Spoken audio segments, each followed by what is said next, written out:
Welcome back to the Sheraton Orlando North. This is part 2. This time I was upgraded to a massive 2-bedroom suite that's roughly 1,300 square feet.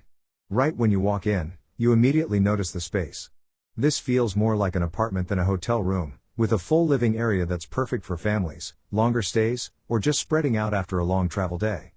Both bedrooms are completely separate from the living space with desk and seats, which adds real privacy. Each bedroom has its own bathroom, solid closet space, huge TVs and comfortable beds that feel like a true upgrade, not an afterthought.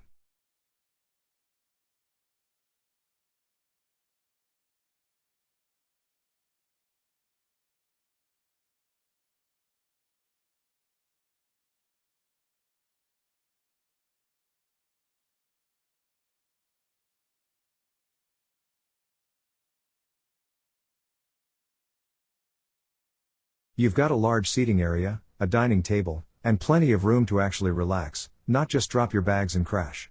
Whether someone's sleeping while others are still up, or you're working from the living room, the layout just makes sense. One of my favorite parts of this suite is the balcony. It adds natural light, fresh air, and honestly just makes the space feel even bigger. As a Marriott Bonvoy member, upgrades like this are exactly why loyalty matters. If you missed part 1, go check it out, and let me know in the comments if this upgrade would be worth it for you.